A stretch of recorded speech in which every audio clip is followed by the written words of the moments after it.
Section 13.1 is called translations and rotations. Before we actually encounter either of those phrases or those words, we want to talk about a much more general term, and that term is actually called transformation. So a transformation is a one-to-one correspondence from a plane to itself. Basically, a transformation takes an image and it transforms it into another image. It changes it somehow.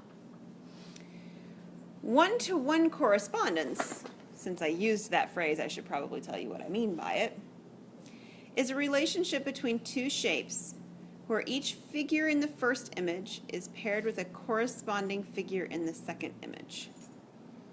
It's some kind of a relationship that says this point goes to this point. This side goes to this side. This angle corresponds to this angle. You're making some kind of sort of an identification between the two shapes. Okay? And if you can do that, then it's called a transformation. We have seen congruent items. We have seen similar items. You could create, with those kinds of items, such a transformation, right? Such a one-to-one correspondence where you just identified, and we did. A lot of times we'd said, like, A corresponded to A prime or something like that, right? When we were drawing our pictures, even in our constructions that we created. So these are transformations. A very specific type of transformation is called an isometry. An isometry is a motion that preserves length or distance. So somehow it takes the shape and it doesn't actually really change it. It moves it, it flips it, it rotates it around, it does something, but it doesn't change the actual shape. All right, so like if you traced it out on one paper, you like think about tracing paper, you could pick up that tracing paper and put it down on top of the other image with some kind of a maneuver, and it would like be identical to the second image. Okay, that's what an isometry is. So we say that two geometric figures are congruent if and only if they can be related by an isometry or a series of isometries, sequence of isometries. Okay, those are congruent items. And that's exactly what we've done. In fact, when we've looked at congruent triangles and things like that, well, sometimes we've had to be careful, right, to get that correspondence in the right order so that we make sure that we actually can see that we've also, flipped it, or we've done something to it to sort of change the locations, direction, or something like that, but it doesn't actually change the angle measures and the side lengths. Is every transformation an isometry? What do you think?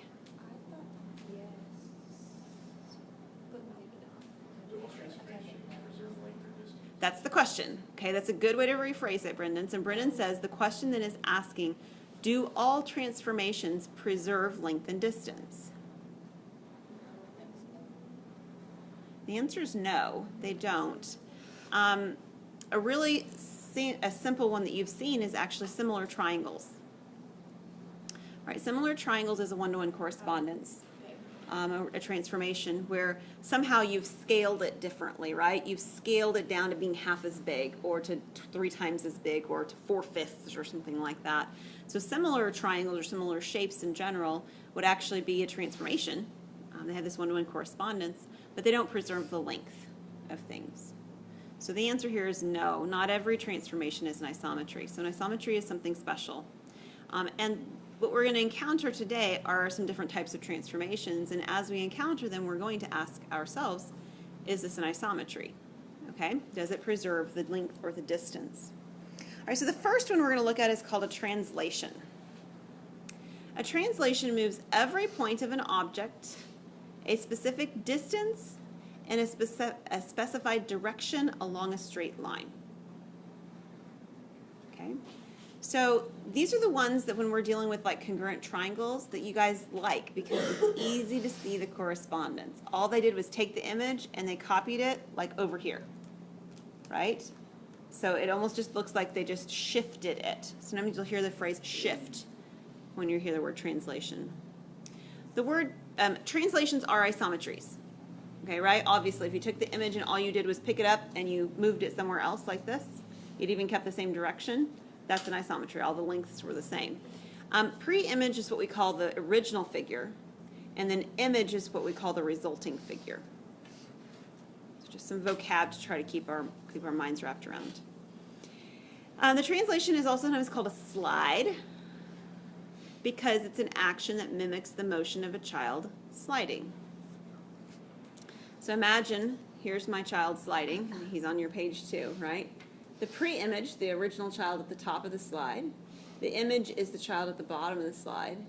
And, you know, assuming that he hasn't moved his arms or something like that, he's in the same position that he was originally, this would actually be a translation. Okay, all he's done is he's moved him. You can imagine an elevator does this to you, right? You're standing straight up and down in the elevator, you don't move, and the elevator moves up 3 floors. Nothing about you changed. You're exactly the same you were when you went in, right? But you're in a different location. You've shifted somehow. You've done a slide. Okay? So this is the first one. A few other things about some translation, a few other facts about translations.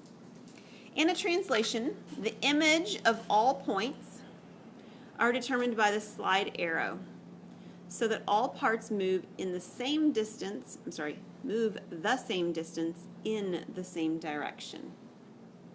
So obviously when you go up in the elevator, you want all of you to go up in the elevator at the same time.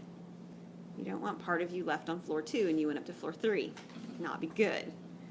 Okay, so it's all of the points, the entire object has to be moved at the same time. No distances, angles, or shapes are changed by a translation. So the image created, that is a typo. It's not a he image, it's a the image. The image created by a translation is always congruent to the pre-image.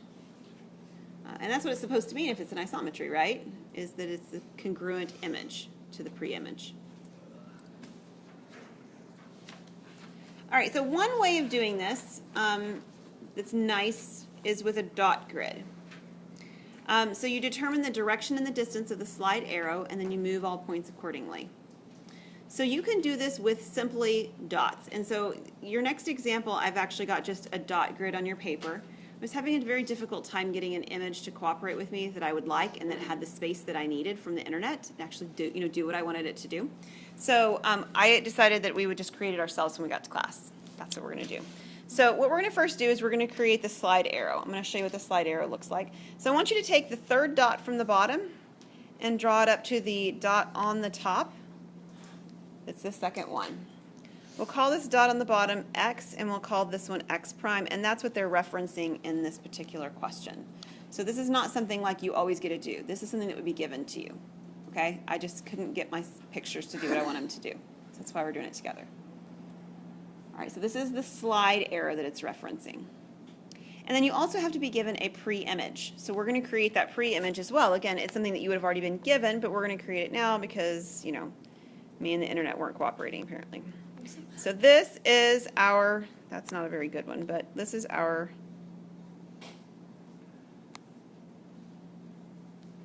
it's not terribly but great, but it's okay. Okay, so we have a 1, 2, 3, 4, 5, there's a pentagon, I guess. Yes, I created a pentagon. So we're going to take every coordinate of this, and I'm going to label them just for clarity. So we'll give all of these names, all these vertices names, and we'll call this A, B, C, D, and E. And after I move them, we'll label them as A prime, B prime, C prime after the move. Okay? So if you count, you can actually take from X to get to X prime and talk about how it's changing. So one way it changes is it changes in an up and down direction, correct? And the other way it changes is in a left and a right direction, because this is 2 dimensions, and those are the only 2 directions we've got, left, right, and down. So how far up does it go? 3 up. And how far right does it go? 1 right. So you can take each of the coordinates that we just marked as A through E, and you can move them one at a time. So if I move this one, I will take my point A, and I'll move it up 3 from where it was and right 1, and it's right here now. My point B goes up 3 and right 1, and so it's actually here now. So the side AB is lying here.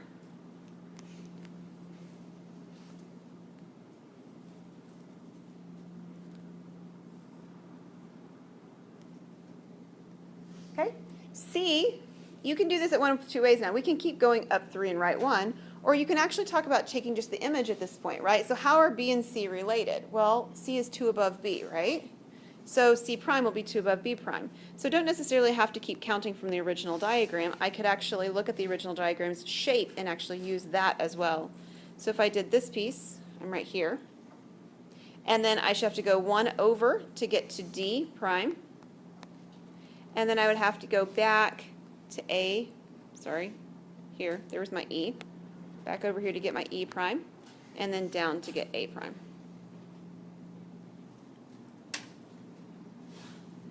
And every single one of these should have been moved up 3 and right 1.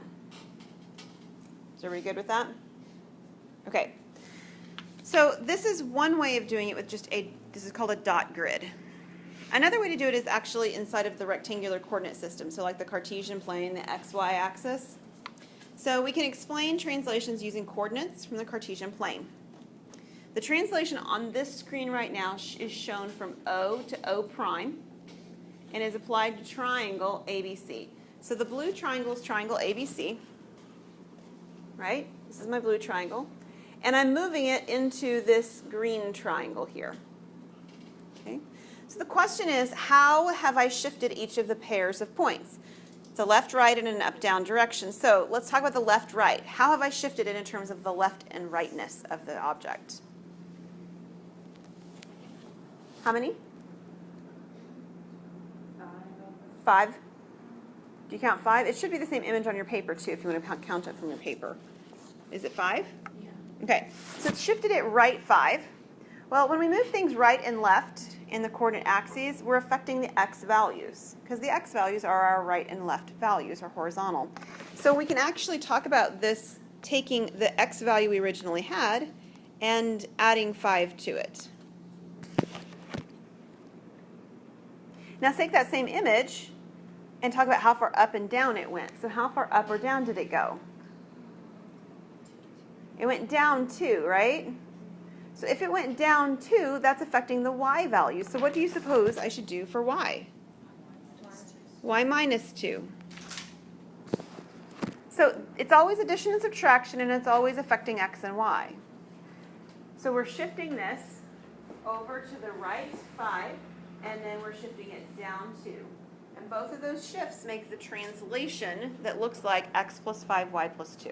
Or sorry, y minus 2. If it's not already drawn that way, how do you tell how long to go? Like on the last one? The last one didn't have a coordinate axis. Okay. That's why it didn't work. Okay, that's what I was... Yeah, okay. you don't always have a coordinate axis, but this one did.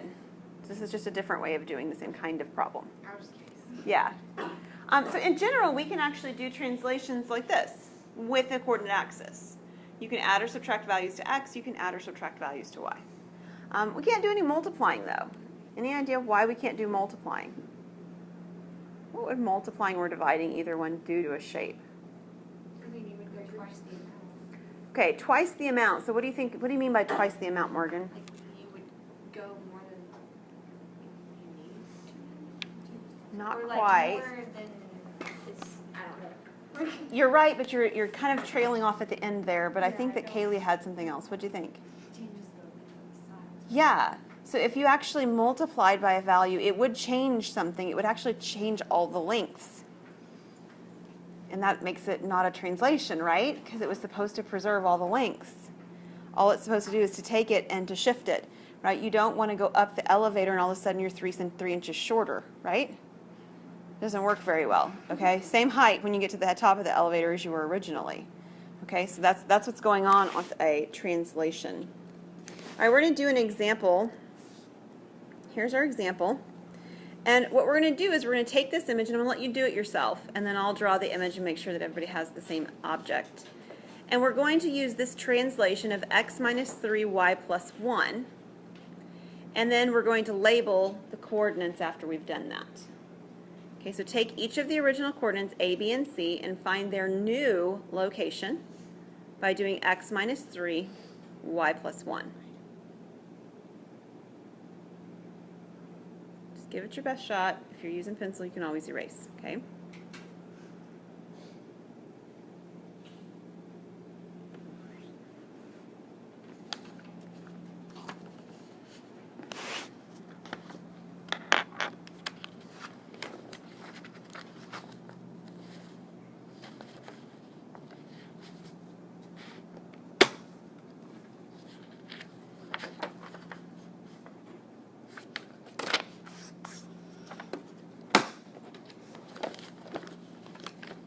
after you've drawn them, try and figure out what those coordinates actually are in terms of x, y ordered pairs.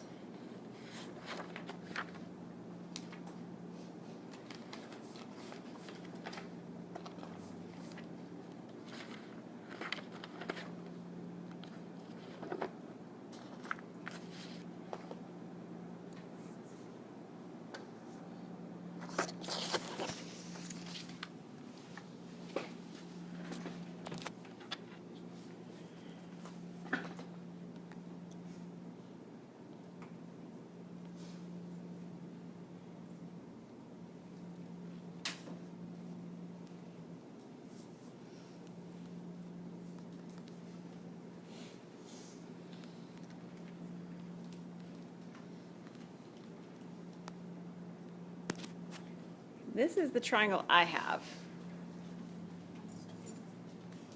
So this is, whoops, C prime, A prime, and B prime. My ordered pair for C is 0, 0. For A would be,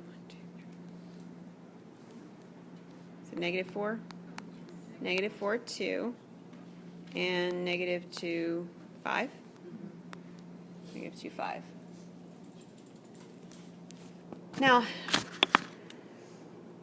it's easy to make an error doing this because you're shifting the points one at a time. So it's a really wise thing for you to do when you look at the end of it is that look like the same triangle I started with? Do the angles look like they're the same? Does the spacing look like it's about the same? If I were to somehow be able to cut out the original picture and I were to physically pick it up and lay it down on top of the one I drew, my blue one, would they match up? Okay? So every now and then I have students who will do a problem like this and then they won't look at the reasonability at the end of it, which would have given them enough information to fix the problem they had. So make sure it looks like a reasonable answer when you're done. Any questions on that one? Okay. Second type of transformation that we're going to look at today is called a rotation. Sorry, there it was. Rotation. A rotation is a motion of the plane determined by holding one point, that point's called the turn center fixed, and rotating the plane about this point by a certain amount. That amount is called the turn angle. And you have to give a direction, namely, is it going clockwise or counterclockwise? So you need a lot of information. There's only two pieces of information you need to do a translation, the left, right, and the up, down. Here you need a turn center, you need a turn angle, and you need a direction. If you don't have all three of those pieces of information, you can't do the problem, okay? The turn angle is the amount by which all the points are rotated along a circle, because when we rotate, we always rotate in a circular fashion, think like a wheel, and in a specific direction. Now, one of the things that's a misconception, and my pictures will help here in a second to show this, is the point that you're rotating around may be part of the object itself, but it doesn't have to be. Okay? It does not have to be. So let's take a look at some pictures. So here's a tracing paper kind of an image. The picture on the left is the original information that you're given. You're given this piece of paper, and you have somehow graphed, taken a piece of tracing paper and set it on top of the yellowish piece of paper, and you've traced it out. And then what they've done over here is they've said that the turn center is this blue point. Okay, so in this case, the turn center is not on the triangle itself. It could be on the triangle, but it wasn't. It was somewhere out here. And so they've held this fixed with their finger, right? And they've turned it by this angle measure, whatever this is. Maybe it's 60 degrees. Maybe it's 20 degrees. Whatever it is, they've turned it by this angle measure, okay? So they take the whole object, the whole tracing paper, and they shift it. So it looks like the tracing paper is the yellowish one. I said it wrong before. And they've shifted it. So it's the same picture that you had before. It's just somehow oscillated. It's rotated around another location.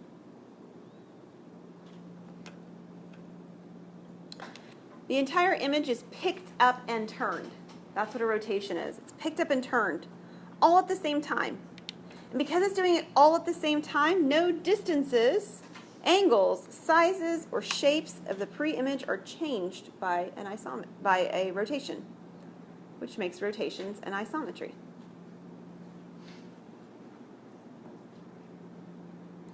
Now, every object has an identity transformation. The identity transformation says that if you spin an object 360 degrees around any turn center, that it will become the same image you started with. Right? This is what happens when you watch the Olympics and they do a 360-degree rotation.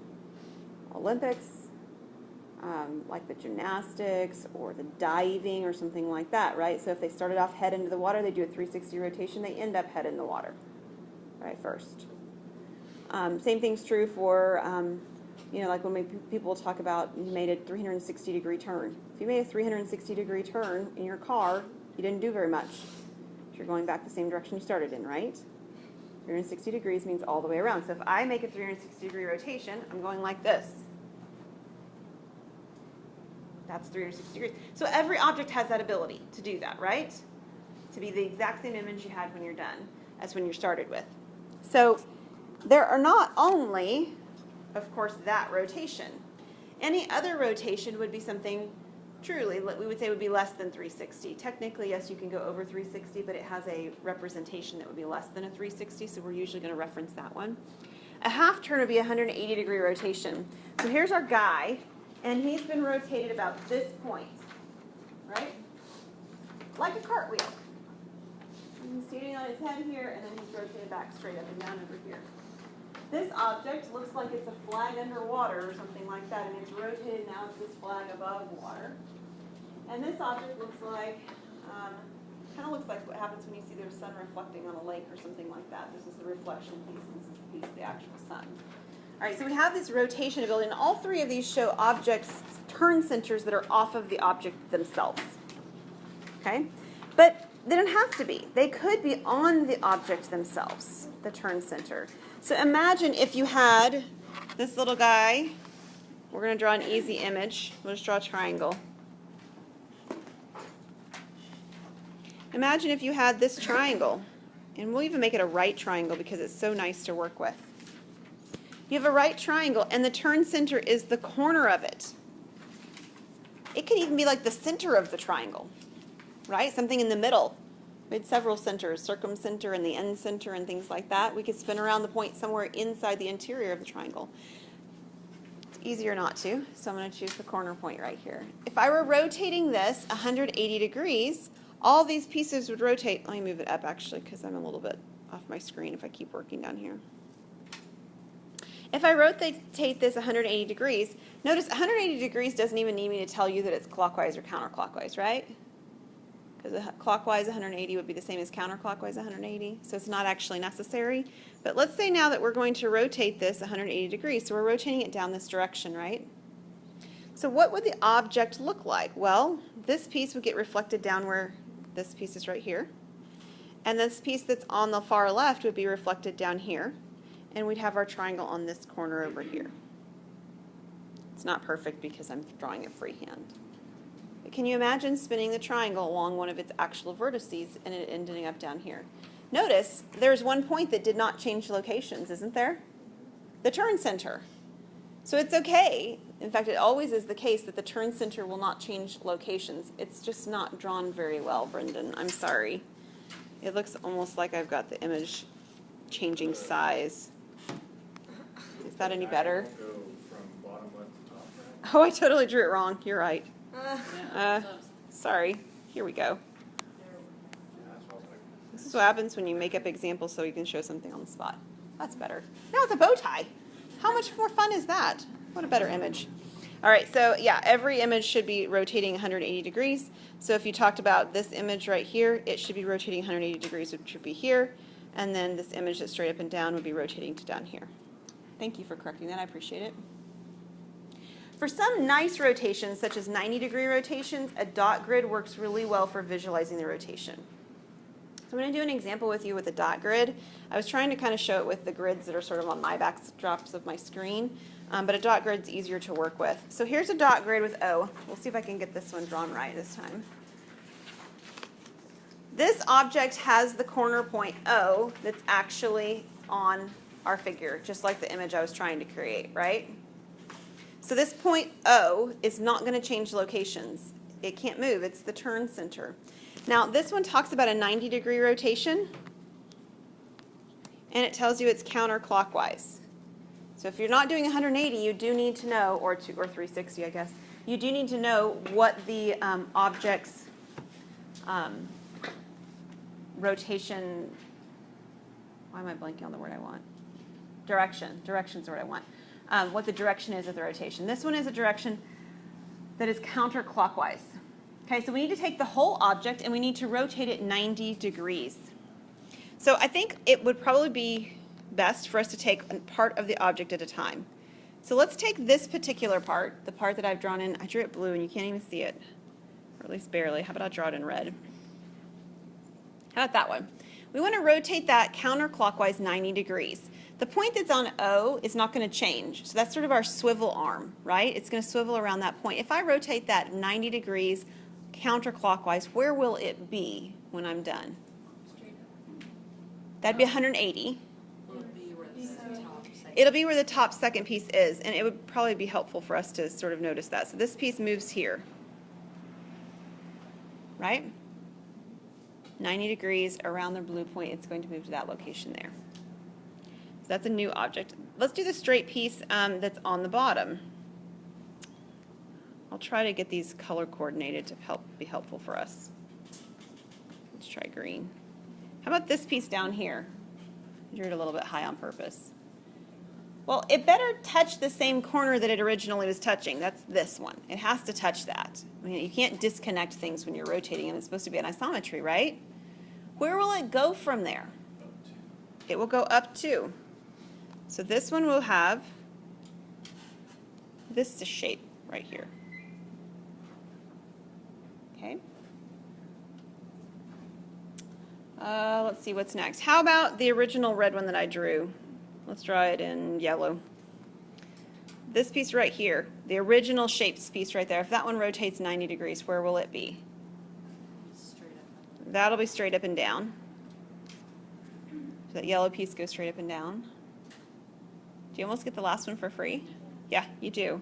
The last piece you're going to get for free is going to be right here. So the object is the same, but it's rotated around the corner. So if I were to sort of connect them all now with the same color so that you can see the final image, how about purple?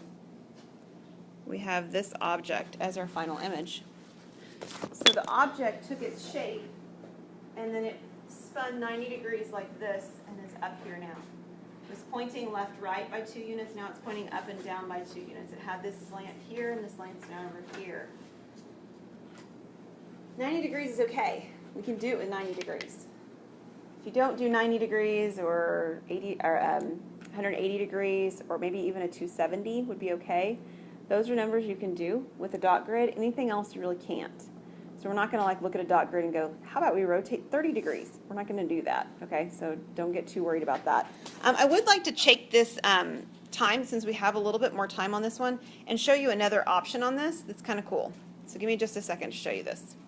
So I'm going to cut this. Did everybody get this all drawn in for yourself? Okay, this is me going off topic, so we'll see how it works. What if the center weren't on the point itself? Dot grids are harder to do if the center is not on the point itself. Okay, so let's just move it up 1. Let's say we're here. Here's my center that I'm going to be using instead. Okay, so everything is still going to rotate 90 degrees, but it has to be the distances that rotate. So like this distance right here, if it rotates from where it is, like this, it's going to rotate like that, right? 90 degrees. So this location is going to be this point right here. That point rotates 90 degrees. It's going to go from here to here. This one right here is 2 units away and rotated 90 degrees. Trying to change colors to help. So when it rotates 90 degrees, it's going to rotate over here. Because it's 2 units away. Before it was 2 units away straight down. Now it's 2 units away to the left. Sorry, am I in your way? Okay. So the point that, or the line that connects those two would still be connecting those two. This line right here is right here now. Okay. Let's move all of our vertices first, and then we'll go back and connect them. How about orange? Well, notice the green compared to the orange is 2 units left. I'm sorry, right. 2 units right from where it originally is. But when I rotate that 90 degrees, it will be 2 units up from where it is. So this one will be here now. And if I do one more, this corner point that's in like this light purple right here, it is 1 unit to the right of the original yellow point that I had. Here's my original yellow point. It's 1 unit to the right of that one. So now it will be 1 unit above it right here. So when I connect these with lines, I get this image. It's almost the same image I had before, but it's not in the same location, right? It's like somehow shifted. And the reason it is because the turn center is not on the object itself. So it actually gets shifted away. And that's why I wanted to make mention of this, because the turn center matters. If you don't know where the turn center is, you don't know how to rotate it. The object will be the same in the same orientation, right? This object and the one we drew are the same orientation, right? They're up 2 units, and they're 1 unit wide, and we've got the slant in the same place. But they don't lie on the dot grid in the same place, right? This one is 1 unit to the right of circle point O that I made in that dark purple, and the other one actually touched the circle point O. You guys with me? So be careful to be aware of where those turn centers are. And as we move forward, we'll also use things that are turn centers that they aren't going to be turn centers, but they're locations where we expand things from. And it also matters on those, whether we're expanding them from the point on the object or off the object.